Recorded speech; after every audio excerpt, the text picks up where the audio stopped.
Olá turma, de volta por aqui com mais um vídeo. Bom, hoje na verdade esse vídeo é uma espécie de continuação de um vídeo que eu postei anteriormente, que eu postei recentemente sobre a filosofia medieval, ou mais necessariamente sobre o pensamento cristão na Idade Média. Esse primeiro vídeo sobre patrística e escolástica, as pessoas que viram me mandaram, muitas mandaram comentários pedindo para que eu desse continuidade a esse assunto, estendesse esse assunto um pouco mais, principalmente acerca da escolástica. Então, atendendo a esses pedidos, conforme também eu havia prometido, eu quero falar um pouco sobre isso. Para recapitular, no vídeo anterior sobre esse tema, a nossa conversa foi acerca da patrística e como o pensamento cristão foi se formando a partir dos chamados pais da igreja, eles que se empenharam na elaboração de diversos textos sobre a revelação cristã, a fé cristã, a moral, a graça, enfim. E uma grande tentativa da patrística foi munir a fé com argumentos racionais, conforme a gente viu nesse vídeo anterior. Um dos nomes citados por mim, que tem grande evidência na patrística, é o Agostinho de Hipona, o também conhecido e consagrado pela Igreja Católica como Santo Agostinho. Então a patrística tem essa tentativa de conciliar razão e fé. Agora, no vídeo de hoje, eu quero estender esse assunto para a escolástica. Para começar, podemos dizer que a escolástica é uma espécie de método, uma instrução com fundamento no método do ensino dialético que ocorria nas universidades na Idade Média. A escolástica é basicamente um encontro das ideias cristãs com as ideias da filosofia, e podemos dizer que as filosofias herdadas, principalmente herdadas de Aristóteles, ainda que na escolástica também temos alguns pensamentos do Platão, conforme a gente via na patrística e com Santo Agostinho, mas o Aristóteles aparece com as suas ideias, principalmente com Tomás de Aquino. Podemos dizer, a grosso modo, que a escolástica tinha como característica a fusão do pensamento racional e a fé cristã. Ou seja, a escolástica tenta mostrar que a razão e a fé, elas não se opõem, elas não são coisas opostas. Ao contrário, elas se complementam, elas se explicam, elas estão andando de mãos dadas. Ou seja, podemos dizer que você não tem que escolher entre a fé ou a razão como se fossem coisas opostas. Porque tudo aquilo que a razão apresenta, aquilo que a razão descobre, a fé já sabe. Ou seja, a fé já chama a existência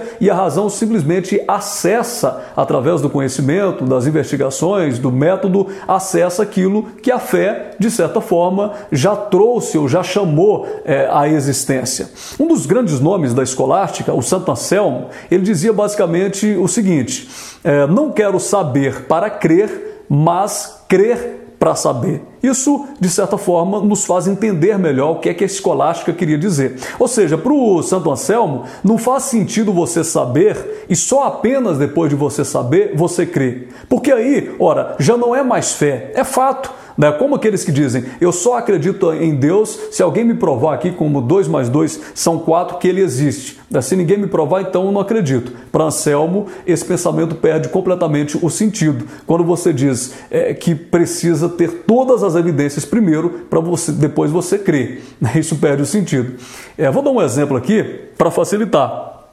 Você está lá com seus amigos, comendo pizza, assistindo aquele seu filme preferido, de repente começa a chover forte, fazendo barulho na janela, fazendo barulho no telhado, e aí você se levanta para apreciar a chuva, vai até a janela, vê a chuva caindo e de repente você grita: veja pessoal, a chuva está caindo, agora eu creio que está chovendo, agora eu creio na chuva, agora eu tenho fé na chuva. Ora, provavelmente seus amigos vão rir de você. Por quê? Porque agora que está chovendo, não faz mais sentido você dizer que tem fé que está chovendo. Não faz mais sentido você dizer que crer que está chovendo, porque isso já é uma constatação. É por isso que Anselmo, escolástico, recomenda: não quero saber para crer, eu quero crer para saber. Então você percebe que as duas coisas, elas não se anulam, Uma simplesmente está complementando a outra. Então nós podemos dizer que a escolástica acreditava que o objetivo da fé é levar ao conhecimento.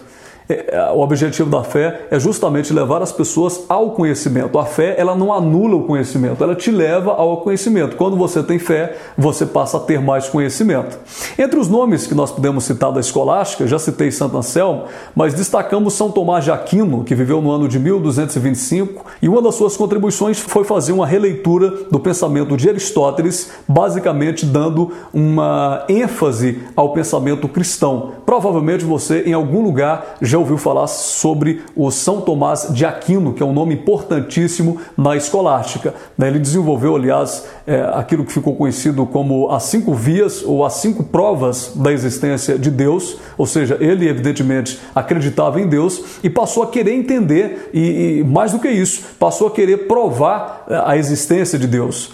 Então nós encontramos essas 5 vias, de repente em outro vídeo eu posso falar sobre elas, mas essas 5 vias que tentam evidenciar que Deus existe. Então esse pensamento da escolástica, que aconteceu basicamente aí no século IX depois de Cristo até o século XV, século XVI, eles na escolástica acreditavam em Deus, mas eles queriam mostrar evidências, ou seja, eles criam, mas eles queriam também compreender. A escolástica, ela surge dessa necessidade de responder às exigências da fé. Ou seja, se a razão não pode conhecer, por exemplo, a essência de Deus, a razão não pode conhecer a essência de Deus, pode, no entanto, demonstrar a sua existência e através da criação do mundo.